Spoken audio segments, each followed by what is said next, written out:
Hey there, this is Rajat here from Startup Frat, and today we are going to be talking about a story and then probably a couple of stories, a few concepts about failure and about success.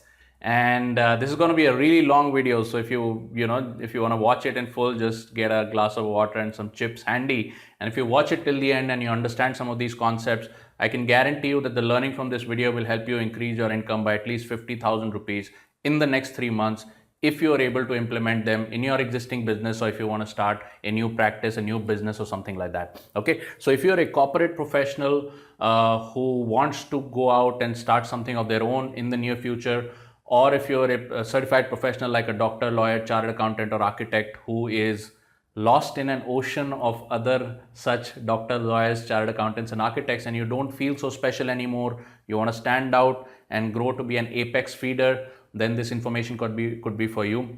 If you are a small business owner who wants to grow their business, have more control, more leverage, you're sick and tired of having your shop shut down every time there's a band, there's a riot, there is COVID, lockdown, slowdown, etc. You want to get out of that situation, this video could be for you. Or if you're a performance marketer like a mutual fund salesperson, LIC salesperson, real estate broker, multi-level marketer or something like that. Okay, now all of these all of these endeavors with corporate professional, certified professional, small business owner, performance marketer, even if you are a student or a homemaker who wants to get into business, the big issue today is that we have to evolve very fast. That means we have to change the way we are doing business to newer forms. If you're a corporate professional, you have to change the way you think. If you're a student or homemaker, you have to get out and take a risk rather than probably applying for a safe job or something, probably do something of your own.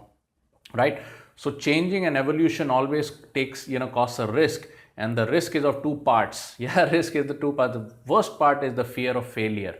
Yeah, the fear of failure, which is, hey man, I try this, what if it fails? And in our culture, the fear of failure is ingrained from school. Yeah, if you write the wrong answers, you fail in class, you get a year down or something like that. If you write the wrong answer, you may not get through that competitive seat, engineering seat or whatever it is, right? Sometimes you sit for competition, you want to get admission. You don't get that if you fail, if you make mistakes. So in our culture, the mistakes are, they are unjustifiably kind of looked down upon. There's a lot of fear of failure, and that's how we've grown up. And in our adult life, it acts as a limiting factor, Today, what I'm here to tell you is that your success lies in your failure. Anything big that you're going to do is going to come after a little bit of failing. You have to embrace that failure and you have to learn from it. I'm going to tell you two stories. Yeah, one of them is of a very big guy and one of them is about a very small guy. Okay, and both stories have the same theme. And then probably I'm going to be able to point you to a resource where you can get more information and probably apply these principles as well. So failure is equal to success. In fact, failure leads to success. If you fail once, you get scared, you back out of the game, then obviously it won't lead to success. But going out and failing probably has the seeds to failure. And I'll tell you I'll kind of demonstrate that in a story about Steve Jobs. I'll demonstrate that in a story about Steve Jobs. So what happened was Steve Jobs was the founder of his startup, Apple Computer. And then as the company grew, he created different devices. And then he had this idea, and it was kind of a maniacal perfection-based idea, which said, I'm going to create the absolute perfect computer. It has to be snazzy looking, the design has to be perfect, the operating system has to be the best, everything has to be the best, etc. Okay, and then I'm going to create this computer and I'm going to sell it in the market. And in his vision back in the 80s, early 80s, his vision of that computer was $2,000 to $4,000. That was the cost of creating this computer. It was $2,000 to $4,000, and it was impractical. And he was going on pushing that company into that direction. By this time, the company had gone public, so it had other shareholders, who took decisions on the board and everything. So when your company goes public, you're not the only owner. There are hundreds. All the shareholders are part owners, and the biggest shareholders, they get to decide the future of the company, especially if your idea is not working out, it's not making profits and things like that, right? So Steve Jobs was taking this company in that direction, and he had this idea of some perfect computer, etc. And it was just cash unviable, which means if you roll out a $2,000, $4,000 computer in the market, nobody's going to be able to buy it. So who are you going to sell it to? So it's like impractical, right? And then in the mid 80s, they decided that, Steve Jobs was not getting the point. He was not, competitive in the market, and he needed to go. So they took a decision. I'm not sure about the date, but I think it was about 1986 or something like that. Okay, so just check up the date. But I think in the mid 80s, late 80s, they decided that Steve Jobs had to go. So Steve Jobs had to go from Apple. Yeah, so that was his biggest failure. That the company he founded, driving it in a different direction. It did not work. He failed. They said you have to go. So he left. Okay, first failure. Second failure, he tried to create this ultimate educational operating system, which was called Next, NXT. Okay, Next. And this was supposed to be a state-of-the-art operating system and all of that. I think it was NXT, or I don't know, it was N small e XT. Again, check up on that. I'm not too sure on the symbols. But he went out and created the perfect operating system, and the perfect learning management system, a platform that could be used for universities. He created it because he says, I want to revolutionize the education system. And then he created this thing, and sure as hell, some companies, some colleges bought it and everything, but it was not frightfully successful. Yeah, it was not that successful. And a lot of educational institutions obviously could not afford it as well. So affordability was still a problem, right? Affordability was still a problem. Now, fast forward to late 90s, what happened was Apple Computers was unable they were developing consumer friendly computers, and then they had lots of product lines, and then the world was evolving so fast that Apple could not compete. So they had a bunch of things going on, and they slowly became uncompetitive. They were stretched too thin. Yeah, they were doing lots of things, and they were unable to be efficient on all fronts. And then, obviously they said, well, guess who we have to bring back? We'll have to bring Steve Jobs back. Okay, so Apple Computers acquired Next. Next was his second, I would just call it a failure, but not entirely a failure. But when it's coming from one of the biggest thinkers of the century, it was a failure because it was not frightfully successful or anything. Okay, so Apple Computers bought out Steve Jobs' company, and they brought Steve Jobs back as kind of the leading figure, the head of the company and all that. Okay, so now he's got two ideas. The old idea of making the absolute perfect computer. The second idea was this operating system, which was absolutely next gen. Okay, it did not work in the market, was absolutely fantastic, next gen. And then Steve Jobs comes back. If you watched this movie called Jobs, which has Ashton Kutcher in it, you absolutely must watch it. Okay, so it's Jobs with Ashton Kutcher. There's another movie called Steve Jobs, which has a different actor in it, the Michael Fassbender, but that's more about his personal life. So if you haven't watched Jobs, which is about Steve Jobs' business life, then you have to watch it. Okay, it has Ashton Kutcher in it, so that's how you'll recognize the right movie to watch. You absolutely must watch it. Anyway, Steve Jobs comes back to Apple, and what he does is he cuts all these money-losing product lines. He says, okay, cut all of them. They're not making money, and they're not even, it's not something I'm very proud of making, although it may be consumer friendly and all of that. Just cut all of them. So he cut out all the product lines. Okay, and then what he did was he tested out his idea.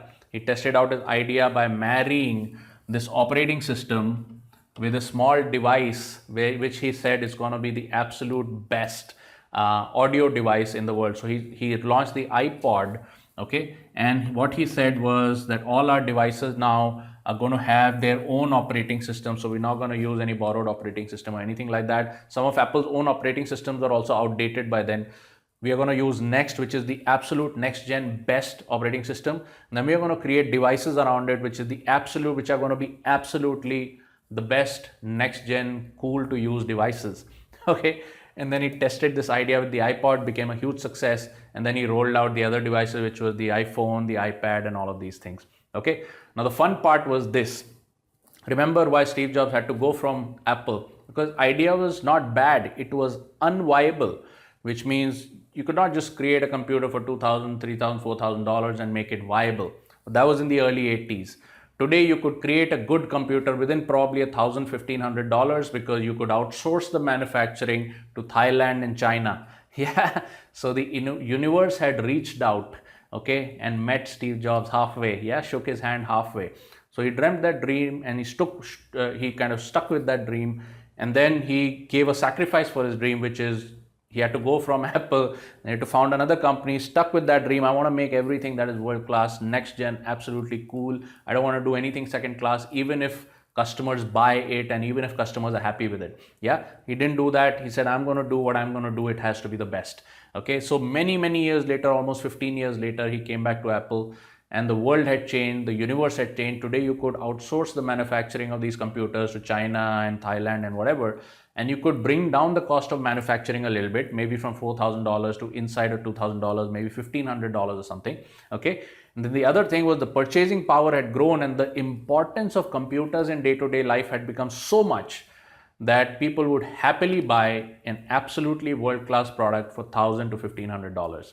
Okay, so the whole universe had changed and adjusted itself to his dream. Okay, so the one thing to learn from this story is that his failure became his success. Okay, his failure became his success. The failure is equal to success, not exactly equal to. Why? Because you fail maybe once or twice and then you forget about it, and then you say, okay, screw it, I failed, I'm not going to follow this path anymore. In some cases, it might be a healthy thing to do, by the way. If you can see the signs, what you're thinking is probably does not hold the future in it, then quitting is a good option. Cutting your ties loose is a good option, right? But if you have a dream and you want to stick with it, then your failure will hold the seed to your future success.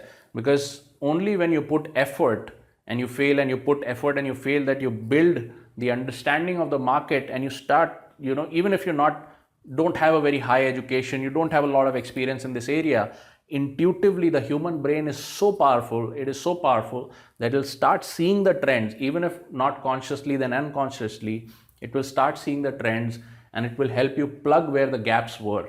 And if there is leaky water somewhere, like this cost, cost viability and all of that, when you keep sticking with the dream, you see gaps in the market where you can plug those leaky holes, and suddenly, your water tank will start filling with water, okay, and the fortunes will burst upon you. Yeah, that's what we learned from Steve Jobs' story.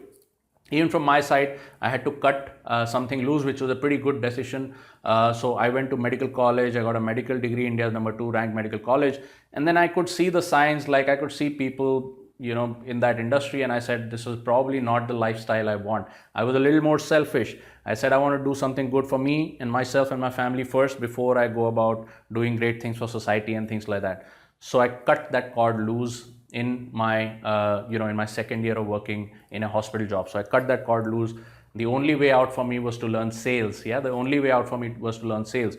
Now, before I did that, I was in med school. I joined this multi-level marketing company, which is called Amway. Okay, I had got a great learning from it. I got a great amount of opportunity from it. But there was a little problem. I did not know anybody in my town, I was studying in Pune. I belonged to Delhi, did not know anybody. And the only thing I could do was to make it happen was literally go out every day onto the road and literally meet people in commercial areas of town where people are generally hanging out, having a coffee or something like that. Just literally go out and talk to strangers. Literally go out and talk to strangers. And that's how I would build this list.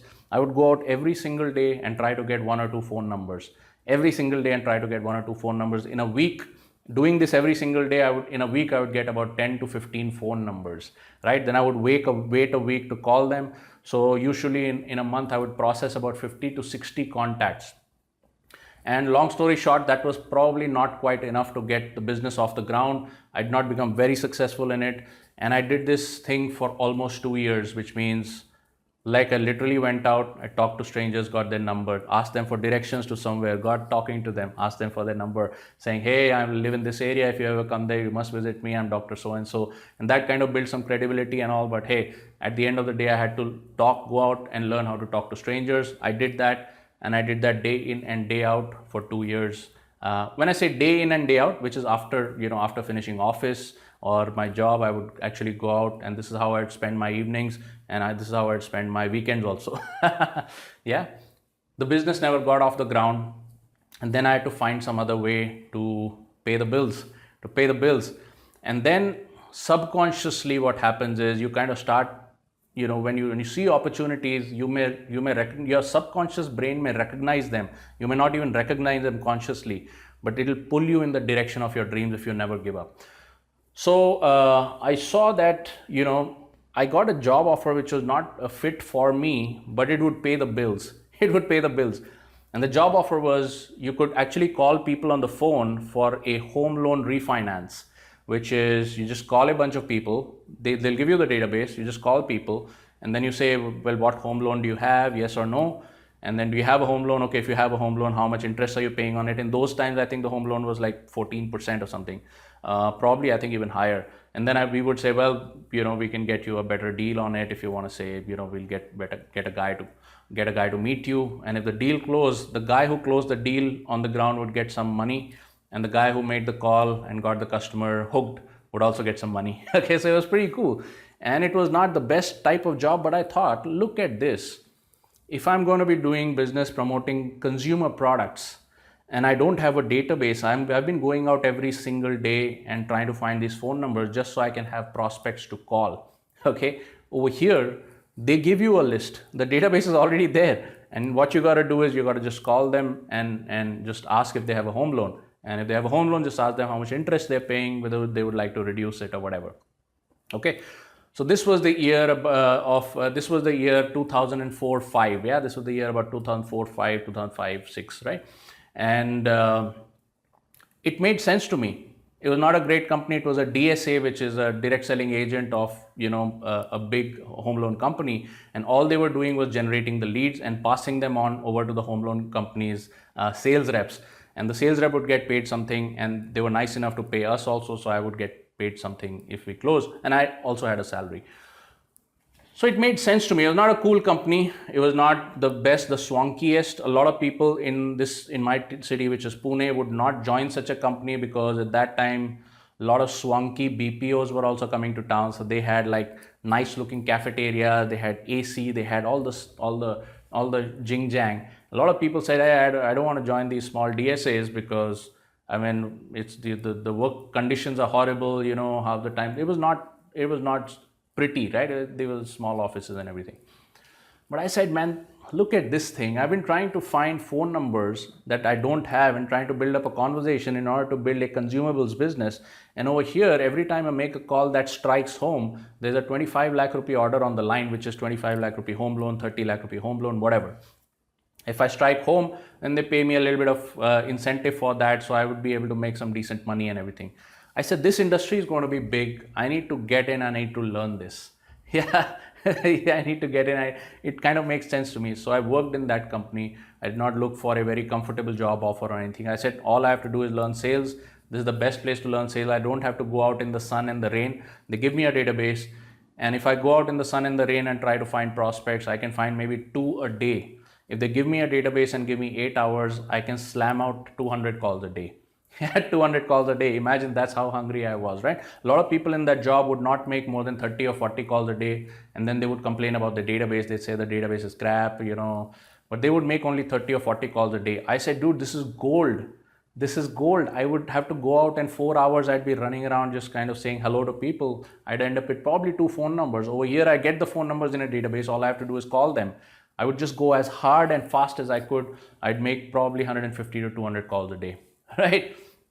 Fast forward, we had, I went to work for another DSA type company, which was into pharmaceutical market research and then IT technology outsourcing.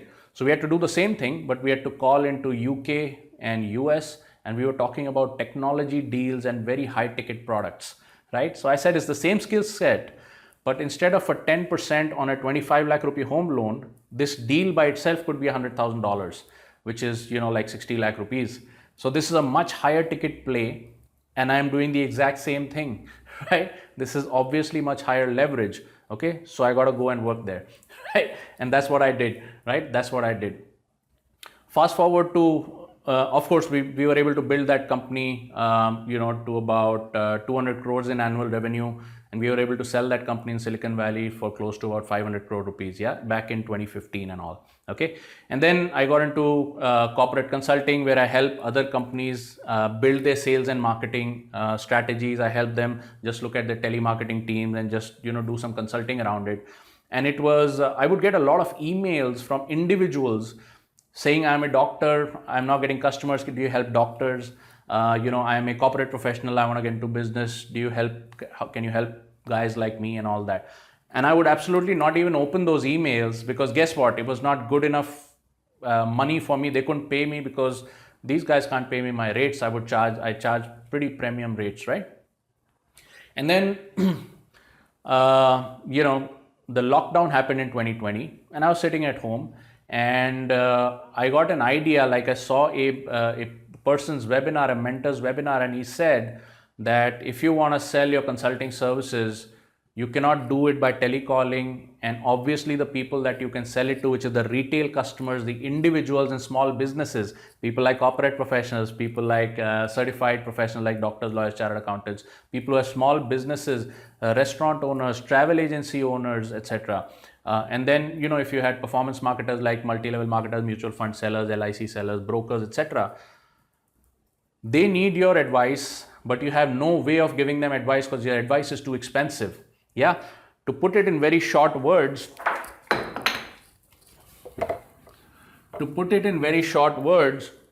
your product, which is the consulting product, I usually work with companies for up to 3 months to 6 months at a time. Your consulting product is difficult to sell, difficult to buy, which means the buying decision for the customer is also complicated, right? They need to understand how this is going to work and everything. Okay, it's difficult to deliver, which means you got to take a flight out to the customer's office, work with them for 2 or 3 months. Probably they have to get a result and all of that. So difficult to deliver and difficult to consume, which means even if you're giving the world's best advice to customers, it's going to be many months before they see the results from that advice. So even if they do consume it, they're not going to see the results immediately. And there's lots of other variables. The employees may change, the training may go bad, the training may get old, company policies may change, they may not be able to utilize your advice anymore. So this cycle time of 5 to 6 months before they see the results, that makes it difficult to consume your service, right? And then it is difficult to subscribe. What is subscription? Even if this company gives you a contract forever, let's say they say you're going to work with me forever, because you're delivering through your personal time, you cannot have more than 2 or 3 of these clients at a time. So even if they gave you a subscription offer, which is I'm going to give you a retainer for 2 lakh rupees a month forever, as long as you keep doing this for me, you cannot onboard more than 2, 3, 4 of these clients at a time, because it's difficult to subscribe, which means I have to deliver it personally. Human time is involved. I'm the only person who has the brains over here. Yeah. So if you're a doctor, you'd probably understand that. The only way you cannot scale, because you cannot have other people do the surgery for you or something. Yeah. Similarly, if you're a corporate professional, there is no scaling involved. I mean, how much can you raise your rate? You cannot raise your rate to 100 crores a year or something, right? No employee gets paid that. So this mentor told me that you need to break down your product into something that is easy to sell, easy to buy, which means you should be able to communicate it easily, and they should be able to quickly able to make that decision. And then it should be easy to deliver. And once you've delivered it, it should be easy to consume. Okay. And then it should be easy to upsell, which basically means once you sell a lot of these, you could actually make a profit on this. And then 1 in 10 or 1 in 20 people will actually come to you and they'll pay you the big bucks for the big stuff. At that point, you can actually, because the trust is built, they've already bought 1 or 2 products from you that you've delivered. The trust is built so well that you can have an employee provide small scale services to them, which could be in the form of web setup, which could be in the form of digital marketing, which could be in the form of accounting, outsourced accounting, which could be in the form of outsourced HR and payroll. So these are small services, but they pay every month. And then people only want to do business with people they trust. So you have already built that trust, right? So when I heard that, this happened back in February, March of 2020. When I heard that, a switch clicked in my brain. And I said, this is very interesting, because see, how did I build my career? Optimizing the process of finding customers better and better and better and better and better. Yeah, optimizing. First, I had to go out and find these customers. Okay, then I could call these customers on the phone and sell them a 25 lakh rupee home loan refinance. It would probably make a difference to the customer of about 2% a year. So that's about 50,000 rupees a year that they save. So I make some money and the sales guy makes some money, and the company obviously makes some money. And then fast forward, we are selling, deals and leads which could be worth $100,000 a pop. Now, each lead will not close into a deal, but if they do, you're creating 60 lakh rupees of value, right? And after that, there is a glass ceiling. You can teach other companies how to do it. They'll pay you the big bucks, but there is a human limit to which you can go. Yeah, the money is great. Yeah, the money is not bad, but you always want to look for the next level. And then this mentor said, what you got to do is you got to do this, and then you can scale forever. You can scale forever. And that made me very, very interested. So what I did was I set up a community, which is a private Facebook mastermind. I brought people into that community and I gave them advice for free. And if they wanted to buy a product, they would be able to buy a done with you product, which means there is something that is already knowledge that is already digitized that they can use. And then they can only, kind of get some free consultations with me that helps them to fill in the blanks and get the baby on the road. This allowed me to service customers who are individuals, solopreneurs, doctors, lawyers, chartered accountants, corporate professionals, travel agency owners, salon owners, real estate brokers. I mean, you name the thing, right? So this thing can now scale forever because easy to sell, easy to buy, easy to deliver, easy to consume for the customer, easy to consume quick. They can consume the whole thing in 3 days and be on their way. And then it's easy to upsell, which means when all of my customers, they need other services, they are more than happy to buy from me because they trust me, right? Not only that, the community I'm talking to you about, by the way, if you're watching this video anywhere outside of Facebook Mastermind, which is called the Startup Frat Hangout, if you're watching this video anywhere outside the Startup Frat Hangout on Facebook, then your first step should be to get with us in the Startup Frat Hangout on Facebook, where I give out free advice, free trainings. You can get free offers from lots of our community members on different kinds of business building products. Lots of latest news. It's a very, very vibrant community of 20,000 plus people. Okay, so I'll just give you the link over here. It's startupfrat.club/Facebook. Okay, it's startupfrat.club/Facebook. Just hit this link and it will take you straight to the Startup Frat Hangout, which is where you want to be. That's the best place for you to be getting more of this information from me. Now, so I built this community, gave out some free information. Lots of people liked it. Then they wanted to buy different products. Some of these are digitized products like courses and everything, and then online classes, and some of them would like to buy my consulting, which is micro consult. It can be delivered pretty fast and pays really well. Okay, so that kind of changed my life, helped me build this community. It is amazing. We've had an amazing year.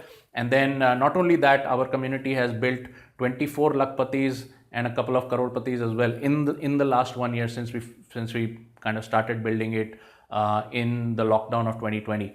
Okay, so using this exact formula, which is, how do you optimize and efficiency, kind of bring efficiency into the process for other business owners as well. That is the service that we provide, which is if you're a business owner, wannabe business owner, corporate professional, small business owner, certified professional like doctor, lawyer, chartered accountant, how do you bring efficiency into the process of finding these customers and serving these customers? Because if you can make it very, very, very, very efficient, then the gains for you are also great, and the customers also love it, because customers don't really want to drive all the way and meet you. And customers, trust me, you may think you look great and you're God's gift to mankind or humankind, but customers don't really want to deal with you. They just want the result. And if that result can be delivered to them at the click of a button or in a format that is easily consumable, they will probably pay you more just so that they don't have the inconvenience of making that decision, the inconvenience of driving over to your place and listening to you sell them your product, the inconvenience of having to consume the product in a certain format, and the inconvenience of not knowing whether it's going to give them good results or not. It's all inconvenient, it's all inefficient, and you can make it more efficient. Now, you don't need to listen to me for this. Lots of people will say, well, how dare you tell me that my business is inefficient? I don't need to tell you that. But if you have been feeling like that, if the market has been turning and you have been feeling that I need more efficiency in finding and serving customers, then I can point you to a resource. We have a masterclass, which is a recorded masterclass, 799 rupees. It's called startupfrat.club/lean startup. startupfrat.club/lean startup. Then you can get a free coupon to watch this masterclass. It's approximately 1 hour long. I'm saving you $700 on it. If you feel like this could help you, this kind of information, just go ahead and watch it. Towards the end of that masterclass, it will also give you an offer on how you can work with us on a paid basis, where we actually help you implement all of these things in a short 2 to 8 week period. Yeah, if that interests you, then definitely see if you can get a good coupon or something, then take that decision. Otherwise, this masterclass by itself will help you skyrocket your income, even if you and I never meet again. Okay, even if you and I never meet again, I can guarantee you that. So with that, this video is done. If you want to join us, then do startupfrat.club/Facebook. If you want to watch that masterclass that could help you skyrocket your income, the startupfrat.club/lean startup. At the end of that, you will also get our offer of the month. If you like it, then definitely take that decision and come work with us. We would love to work with you. And with that, I shall sign off, and I will see you in the next video. Bye-bye.